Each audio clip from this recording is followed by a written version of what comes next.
A notorious drug gang threatens an entire neighborhood. Witnesses are intimidated or killed. Even as the police and the FBI build a case against the killers, the body count continues to climb. Drug sales skyrocket as a neighborhood becomes a virtual war zone. Now the FBI must find the key to destroying a deadly gang known throughout the city as the K Street Crew.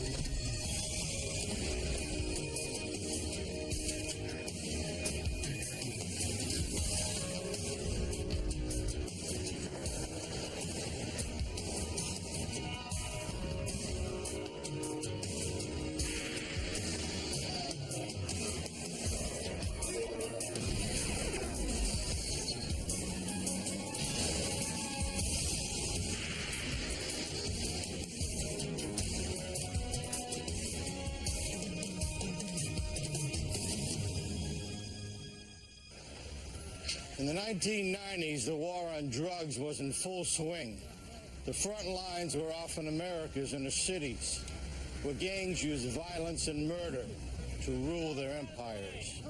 I'm Jim Kallstrom, former head of the FBI's New York office. When gang violence exploded in Washington, D.C., the Metro Police and the FBI fought back. Using high-tech surveillance and tough new laws, they set out to destroy the gangs from the inside out.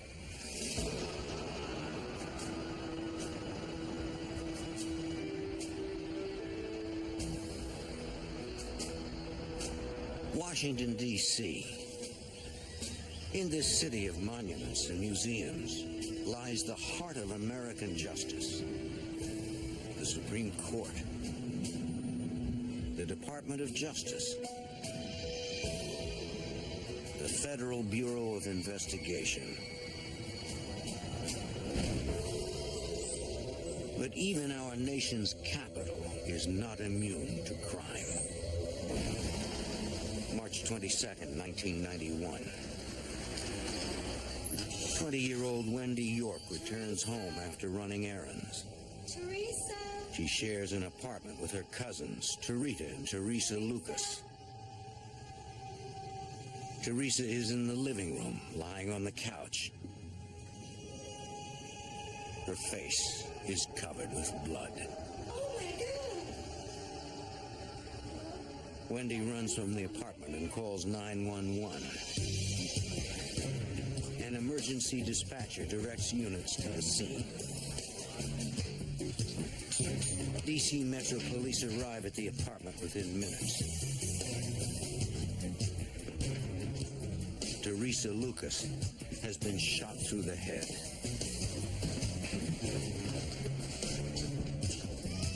In a back bedroom, they find another body.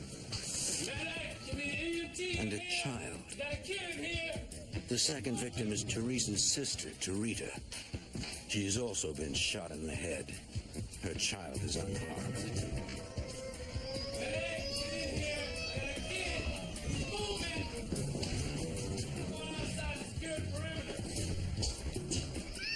Police discover another baby, terrified but also unharmed. It's Teresa's child. It seems both children have been alone with their bodies for hours. A short time later, the victim's mother arrives at the apartment. Renee Brown finds the building surrounded by police. My mind was racing and I was trying to get in. The police were holding me back. They said, you can't get in. I said, this is my house. I have to go in. That was the most horrific day of my life. I will never forget it. They were very devoted and dedicated mothers. They loved their kids, and they didn't deserve to die. Crime scene investigators process the apartment. They find no signs of forced entry. Nothing in the apartment appears to be disturbed. No valuables have been taken. There is nothing that suggests a motive for the brutal slaying. Detectives suspect the victims knew their killer. Nothing in the bathroom there. Let's take a look. Detectives ask Renee Brown to check the apartment. Please look around and see if you see anything. The grieving mother is willing to do anything she can to help. Renee notices something missing from Teresa's bedroom. The first thing I noticed was that a poster-sized picture that was there the previous night had disappeared from off the wall. Was there anything? A frame is found, but a photo of Teresa's boyfriend, Sam Carson, is gone. And I told the detective then, I said, I wonder where that picture is. And we looked in the trash in the back, and it was nowhere in the trash. So I said, whoever has that picture is the murderer.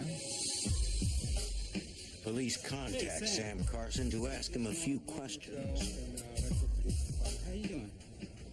He denies being in the apartment the night the two women were murdered. Do you know that your girlfriend was killed last night?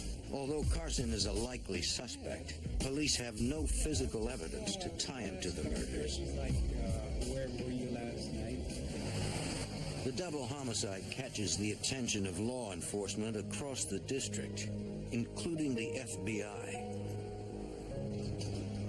Special Agent Vince Lissy is shocked by the brutality of the crime. Right here, please. You got the photos they've got from Craig. Agent Lissy often works undercover and must protect his identity. It was horrific.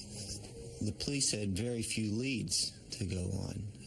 They struggled and struggled with the investigation for some time, but there were no real witnesses to it. Without a witness, police cannot identify a suspect. Without a motive, they cannot catch the Lucas girl's killer.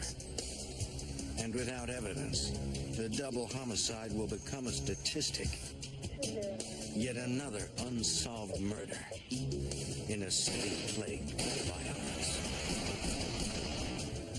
The epicenter of that violence is Greenleaf Gardens, a housing project on K Street.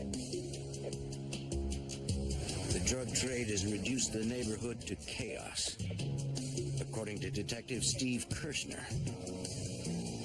Crack cocaine hit this city hard in '85, '86. Along with that came a lot of violence. The homicide rate went sky high.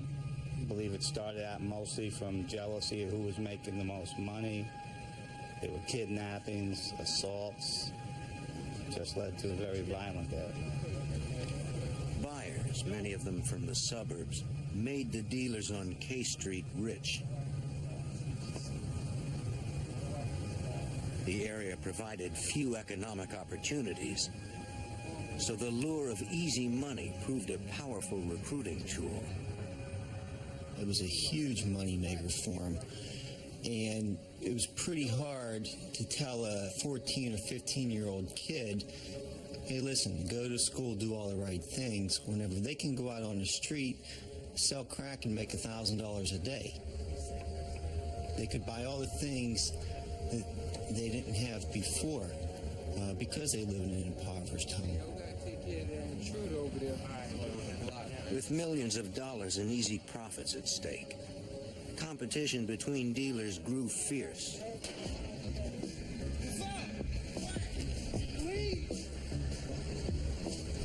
Streets became borders as gangs battled over sales turf. The neighborhood was a powder keg, according to Metro Homicide Detective Tony Brigadini. The area was deadly. Numbers that we have compiled over the years of the investigation show that this was probably one of the most deadly areas in the District of Columbia.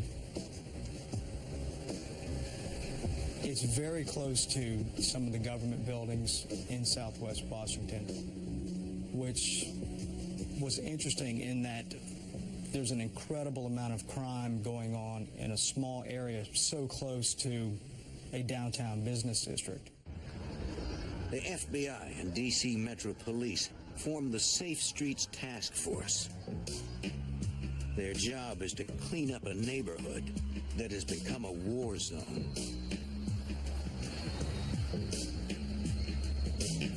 Agents canvass the streets, looking for information on the gangs. We're conducting an investigation here on a murder case. Yes, sir. By looking at these photographs, you definitely recognize any one of these young ladies. Residents are too afraid to talk or even be seen speaking with investigators. If you walk up to somebody's door and you knock on their door and ask to speak to them, in about 3 minutes, everybody in that neighborhood is going to know that the police are there. Frustrated by the lack of cooperation, agents try a different approach. Sometimes we follow people to work. We try to get them away from the neighborhood. We try to do whatever we can so that the people in the neighborhood don't know they're witnesses. Slowly, the residents open up. They talk about drug dealers who have taken over the neighborhood. Tell me about him. The K Street Crew. The gang is led by Vincent Hill, a ruthless sociopath who seems to thrive on violence. If somebody came up and irritated him for any reason whatsoever, he had no problem grabbing a baseball bat, a hammer, anything he could, and hit them with it. Hill's money and his brutality make him the most powerful man in the neighborhood, according to Metro Detective Neil Trugman. He compared himself to a big-time mob figure. There was no fear. The distribution of crack cocaine carries severe penalties. A conviction could get Vincent Hill and his crew off the streets permanently. I think they're going to start selling a lot of marijuana. Agents launch an investigation into the gang's crack dealing. They can make 2, 3. But Hill's group is already one step ahead. Before the FBI can bust the K Street Crew on cocaine charges, the gang suddenly shifts to selling marijuana. They realized when they were selling crack cocaine, you're looking at stiff time. Selling marijuana was a misdemeanor. More than likely, you wouldn't get any time for it. The demand is huge. Buyers pour in from the suburbs. The gang maintains its profits, minimizing the risk of jail time. It just took off like a rocket. Everybody was making money. People were making $3,000, $4,000, $5,000 a day just by selling marijuana. Thwarted by the gang's move, the task force regroups as the dealers grow even bolder.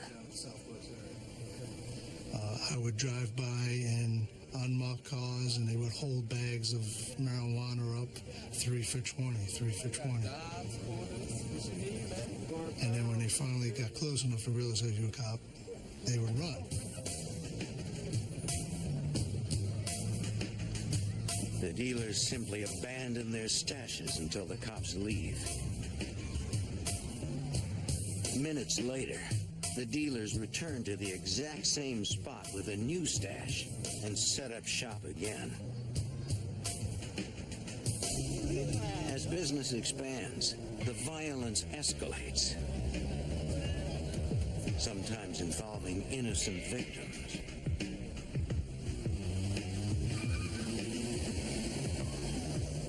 On August 29th, 1992, Travis Ross and 2 friends are mistaken for rival drug dealers.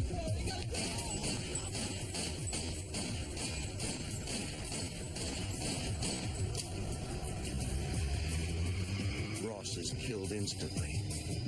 Both of his friends are critically wounded. Police interview the survivors. They say they have no idea who shot them or why. Their reluctance to answer questions is understandable. Okay? Police believe the K Street crew has already murdered a dozen people who cooperated with authorities.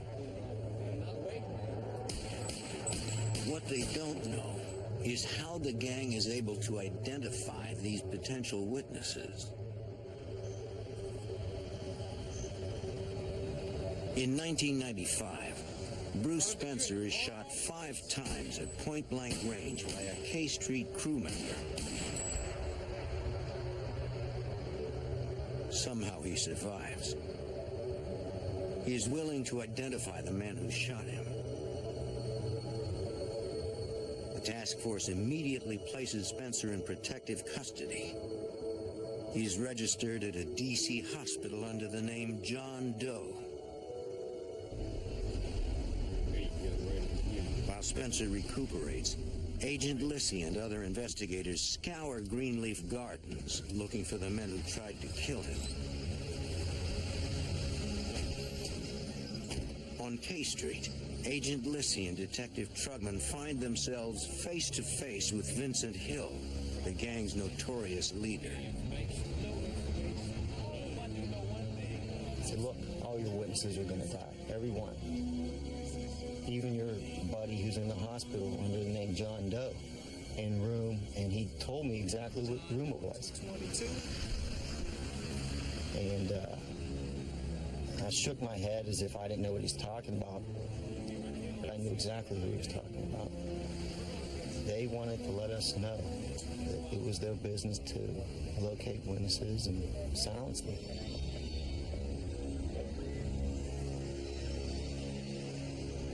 Investigators are even more determined to protect their witness.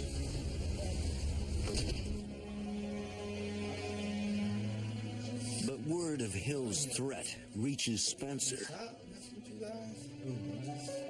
Fearing for his life, the witness refuses to help investigators. I'm through, man. I'm through. Everything's working out. I'm almost done.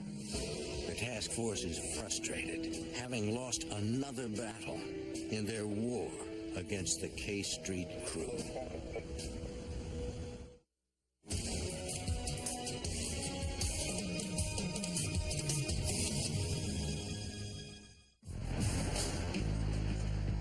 In the 1990s, Greenleaf Gardens in the southwest section of Washington, D.C., is a neighborhood under siege.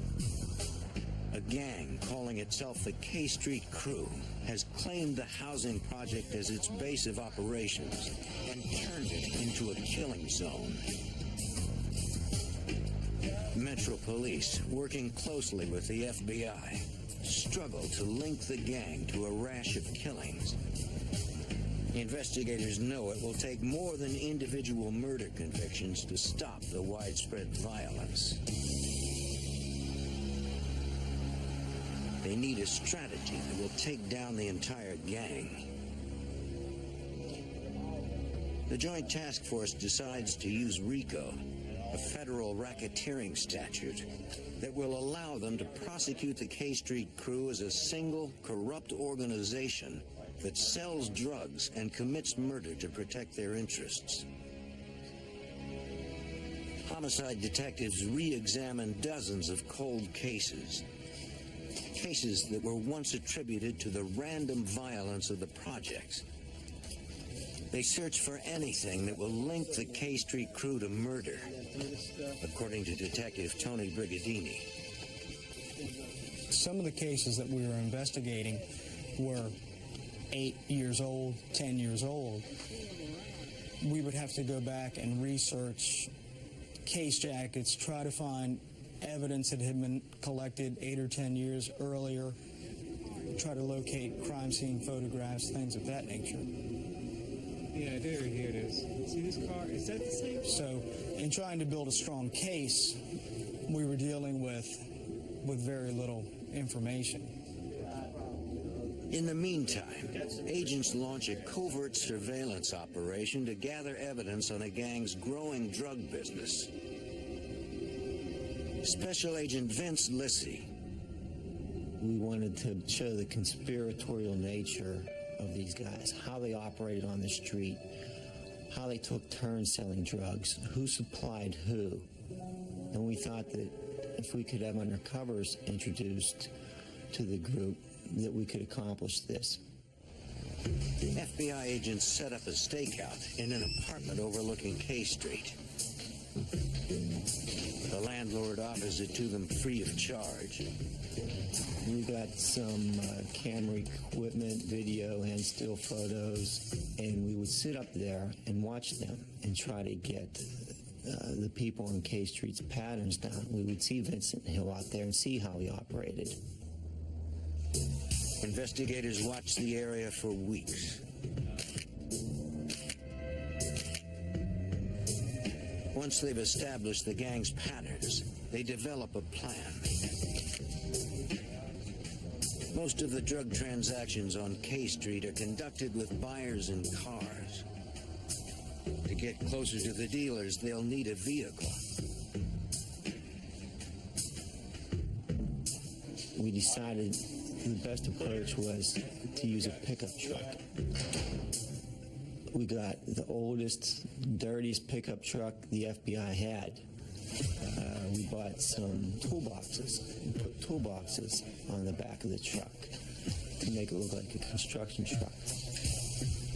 The truck is rigged with surveillance cameras and microphones. Two Metro investigators, Joe Abdallah and Jim Scheider, are recruited from another precinct. As outsiders, they will not be recognized by gang members. They will pose as construction workers to make drug buys. Metro investigator Joe Abdallah.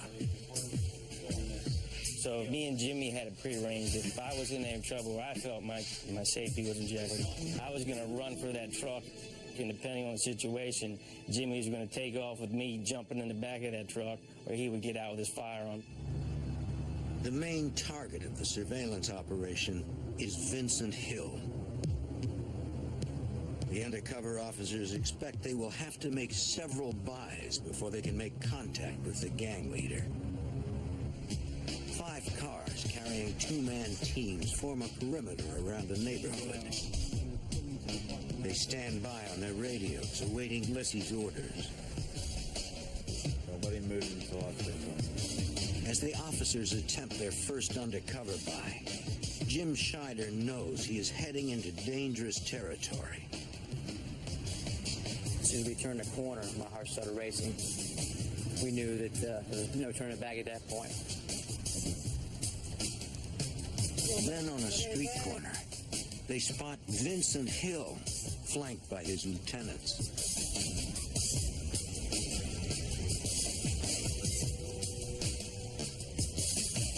The K Street crew is out in force. What y'all need? I get a couple bags.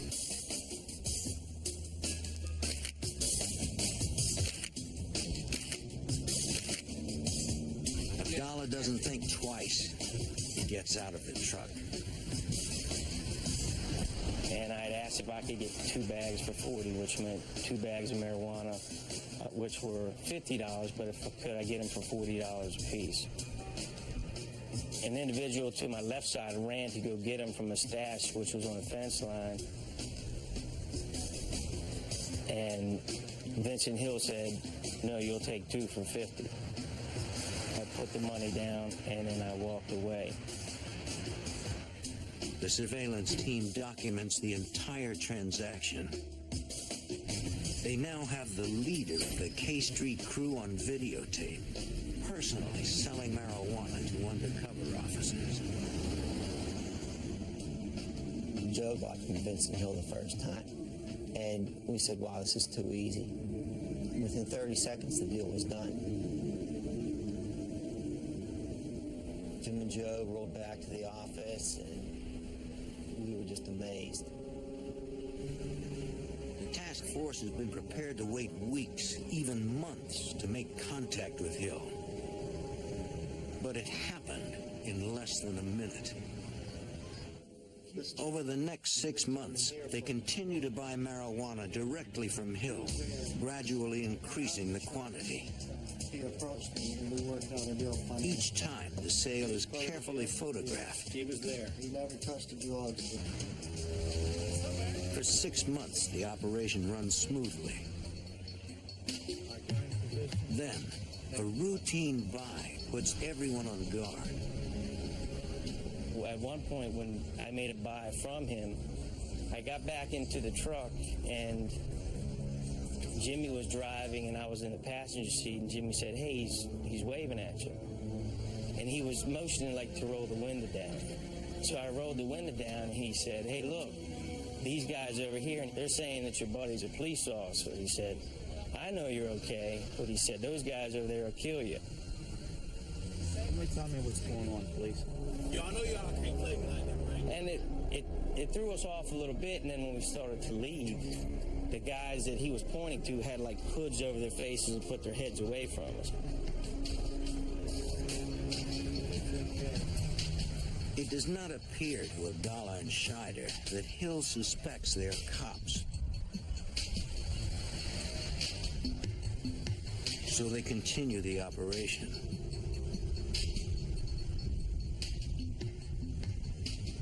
A week later, the two detectives pull into K Street. Vincent Hill is there. Hill was cold to me. He didn't want anything to do with me. He said he didn't know where they sold marijuana, didn't know what I was talking about.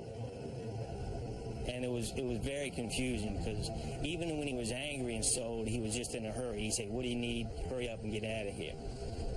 But on this day, he's like, "I don't have anything. I don't know what you're talking about. You can go somewhere else." Hill sends them to another dealer down the block. The undercover operation is over.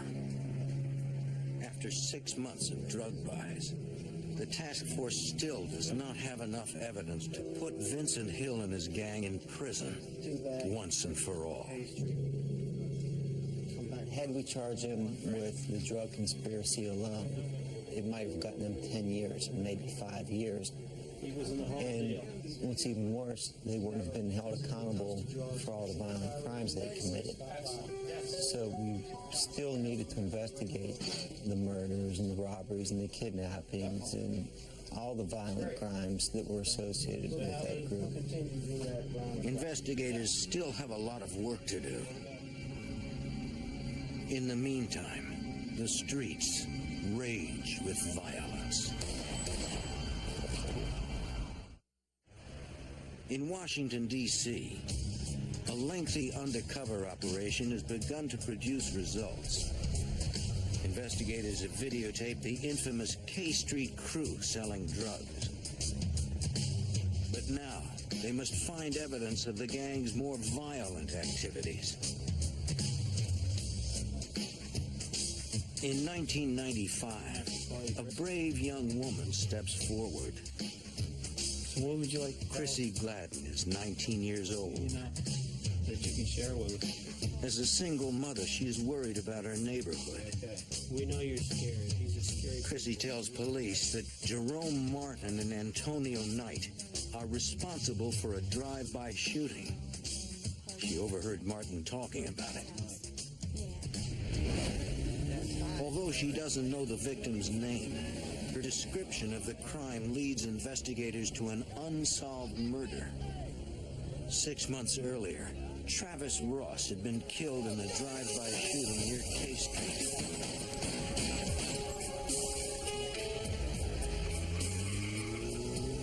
Two of his friends were critically wounded.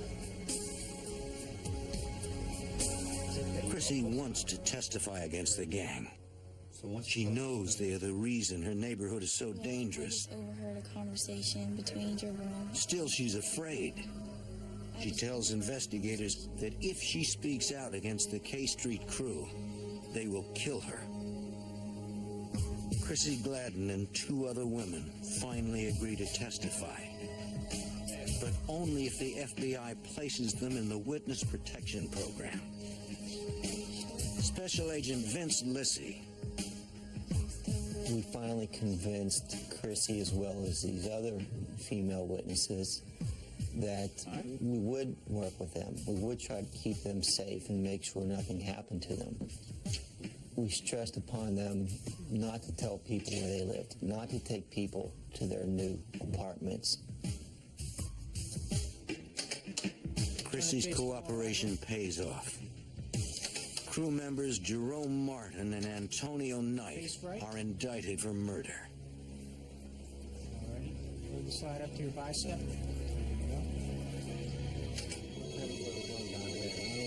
4 days before the start of the murder trial, Vince Lissy receives a call from one of the witnesses. I'll set it up.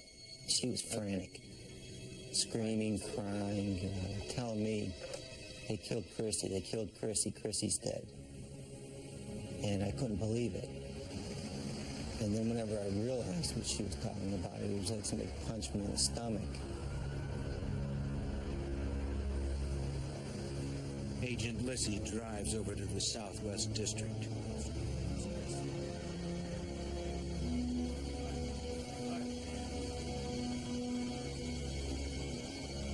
At the crime scene, Metro Police tell him what happened.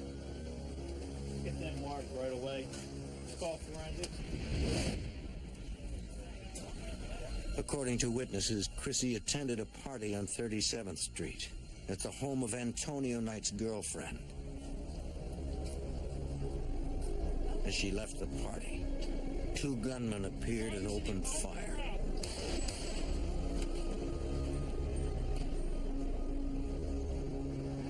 By the time police arrived, Chrissy was already dead. Not surprisingly, investigators are unable to find a single witness willing to identify Chrissy's killers. The message from the K Street crew is clear. Talking to the police is a death sentence. Chrissy thought that everything was fine. She trusted her friends, she trusted the people in that neighborhood, thought she could go back there and nothing was going to happen. That was probably the worst I've ever felt in this job. It's hard. It's hard to keep going sometimes when that happens. Still, the task force pursues their case against Jerome Martin and Antonio Knight. The trial is a disaster. The case had lingered in the system so long in D.C., we said, we got to go. And we went forward with it, and we did the best we could. Some witnesses were just physically unable to testify. They were just distraught. But, you know, we went forward and we lost. Jerome Martin and Antonio Knight are acquitted due to lack of evidence. To the K Street crew, witnesses like Chrissy Gladden are a minor inconvenience. It was really something to see these guys go free. And at that point, they won the battle. They were happy. They won the battle. And I told myself, you can't sit back and let them continue to win these battles. Chrissy Gladden's death and the acquittal of Martin and Knight are major blows to the investigation. The task force refuses to give up. Somehow, they will find a way to bring the K Street crew to justice.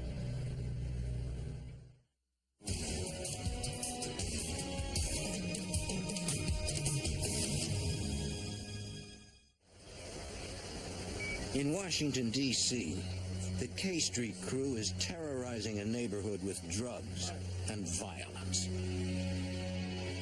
Investigators spent months working with 19-year-old witness Chrissy Gladden, who agreed to testify against them.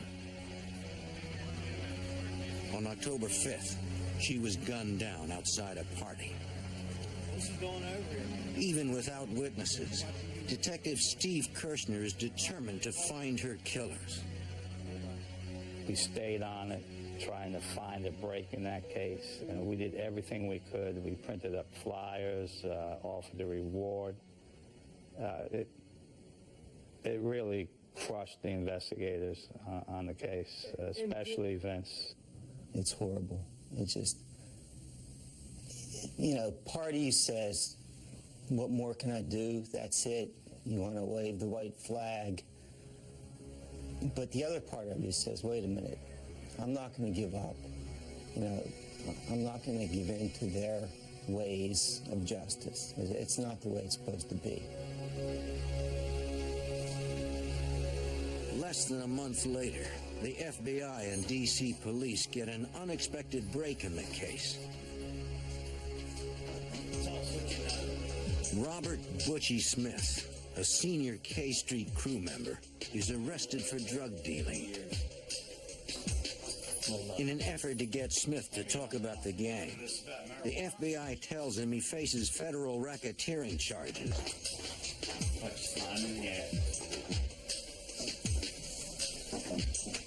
They're building a RICO case that will tie the gang's drug business to a series of murders. The tactic works. Smith finally agrees to talk. Tell us what you know. Smith reveals that the gang uses private investigators to identify people willing to testify against them. You get up on the internet. They also use the Freedom of Information Act to obtain court documents to target potential witnesses. Smith gives investigators leads on several unsolved kidnappings, shootings, and murders, according to Metro Detective Tony Brigadini. He had very specific, protected information of the crimes and the business dealings that the members of the K Street crew participated in. Smith specifically mentions a triple homicide that his nephew, William Sweeney, told him about. Sweeney, along with Sam Carson and James Montgomery, are fellow members of the K Street crew. Smith said Sweeney and Carson were in Las Vegas when Ryan Pierce, another drug dealer, won big at the tables. The two men decided to rob Pierce when he returned to D.C. On November 17th, 1996, Sweeney, Carson, and James Montgomery waited outside his home.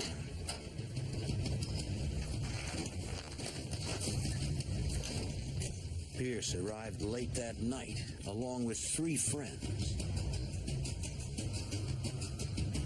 The K Street crew made their move.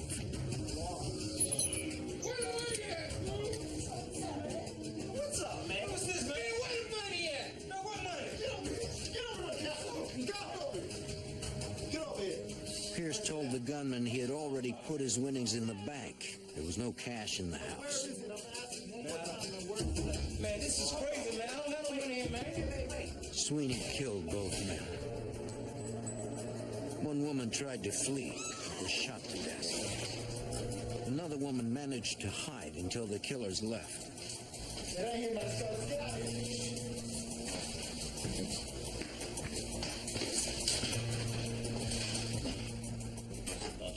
According to Butchie Smith, the K Street crew usually kills people in response to a threat.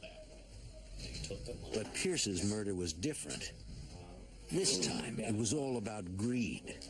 My nephew, Sweeney. Investigators hope that Smith's inside information is the break they need to finally bring down the gang. At that point, then we knew, okay, now we can start to get the framework of an indictment ready so that we could go and start to prepare charges against these guys for crimes other than the drugs. Smith agrees to become an FBI informant in exchange for a reduced sentence. They find out It's a risky decision. I'm dead. I'm done. If anyone finds out he's talking to authorities, Vincent Hill will have him killed. Technicians analyze a single fingerprint found on a screen door at the murder scene. It matches Sweeney's prints, corroborating Butchie's story. Investigators move quickly to neutralize Sweeney. In April 1997, he is arrested on unrelated charges.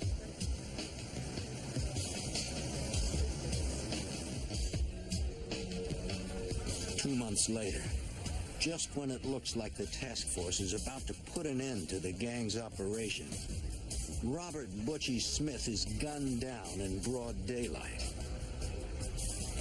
The FBI informant has been shot a total of 13 times, mostly in the head.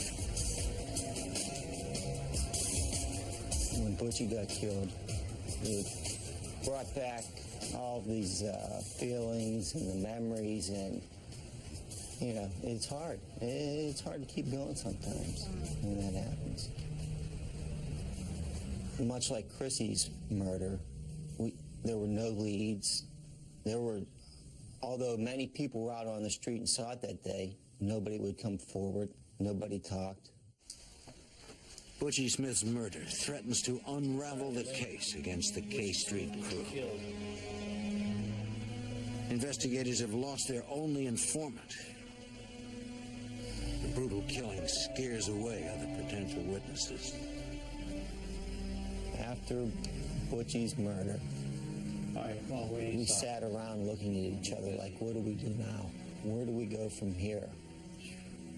It really took a lot of the wind out of our sail.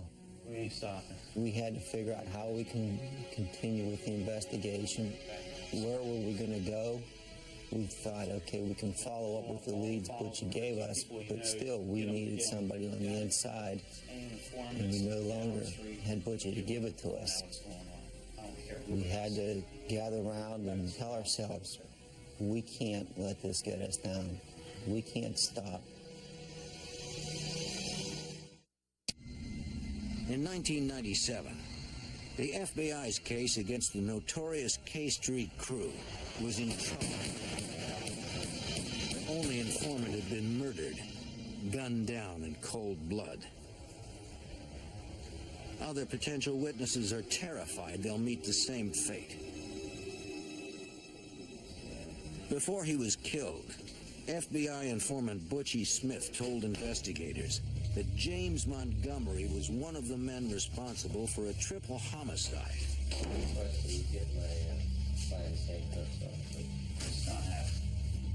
Montgomery is arrested and brought in for questioning.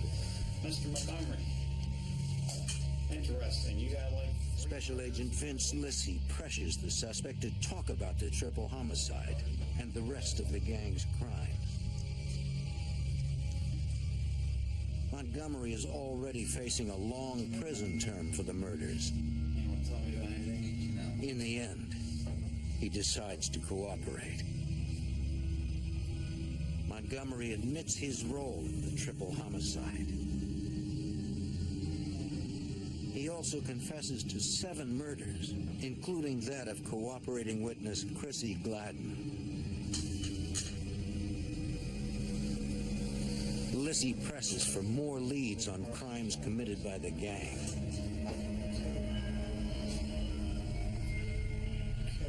Montgomery reveals that crew member Sam Carson killed informant Butchie Smith. What else you know about Carson? Then he drops a bombshell. He told me, do you remember when the 2 girls got killed? And I asked him, which 2 girls? And he said, the ones back in the early 90s. I knew exactly what he meant. Montgomery is referring to the unsolved murders of Teresa and Tarita Lucas. And he began to tell me about it, and I just couldn't believe it. What do you want, Sam? I just want to come in and talk to you for 1 or 2 minutes. According to Montgomery, Sam Carson had stashed a bag of guns at the home of his girlfriend, Teresa Lucas. When he asked her to return the guns, Teresa claimed she didn't have them. She didn't want them around her children, so she threw them away. Can I use the bathroom real quick?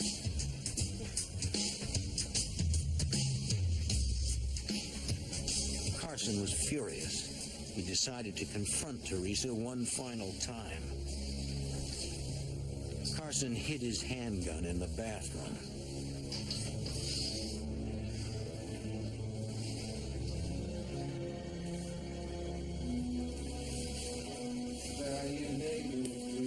He tried to calm Teresa's fears by showing her he was unarmed. You know what this is about. I want my guns, Teresa.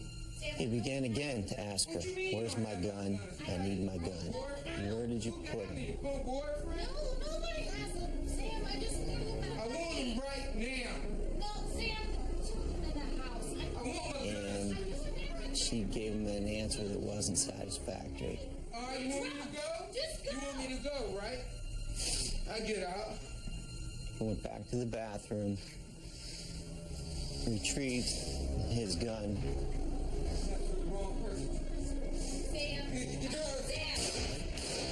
Killed her. Sam walked into the bedroom, and as Teresa was waking up and starting to sit up in bed, he shot and killed her.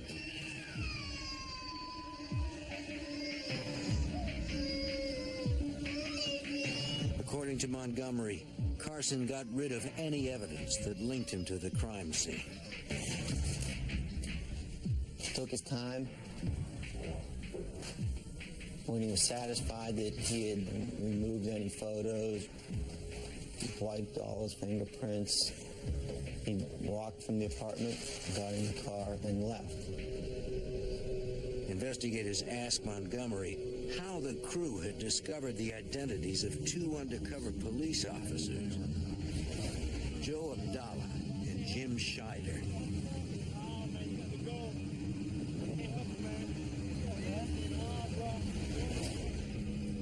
Montgomery admits that someone from the other side of town recognized them as law enforcement and told Vincent Hill. No, there was this girl. Although Hill didn't believe it at first, he soon became suspicious, according to investigator Joe Abdallah. On a subsequent buy we made after that day, they followed us in the truck as we left and followed us back to the FBI building where was our meeting spot after the buys took place. And that's the date they quit selling to us. Lissy isn't taking any chances with this witness. He decides to move Montgomery out of state for his own protection. In the fall of 1997, Montgomery pleads guilty to 7 murders. As part of the plea agreement, the court seals details of his sentence and whereabouts.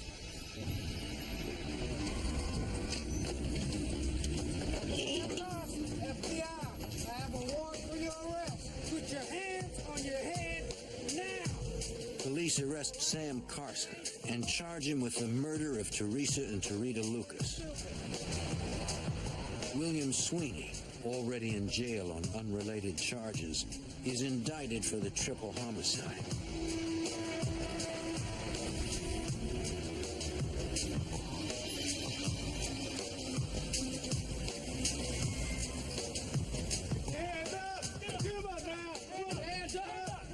With Montgomery safely hidden, law enforcement begins to dismantle the K Street Crew's infrastructure. Jerome Martin, Sean Coates, and gang leader Vincent Hill are arrested in the summer of 1998.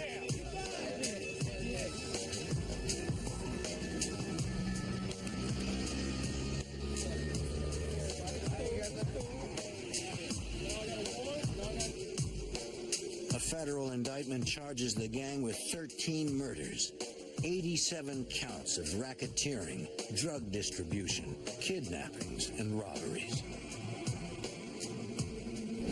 A federal judge permits recorded testimony from Chrissy Gladden and Robert Butchie Smith to be introduced at trial. Even in death, The gang's victims point a finger at their killers. In 2001, every gang member charged with murder is convicted. They receive life sentences without the possibility of parole. Gang members not accused of murder plead guilty to charges ranging from kidnapping to drug trafficking. There's no doubt in my mind that if these guys stayed on the street, they would have continued doing what they were doing. That was their life. They knew how to sell drugs, how to rob people, how to kill people. Thanks to the tireless efforts of both the FBI and D.C. Metro Police, K Street is now a safer place to live.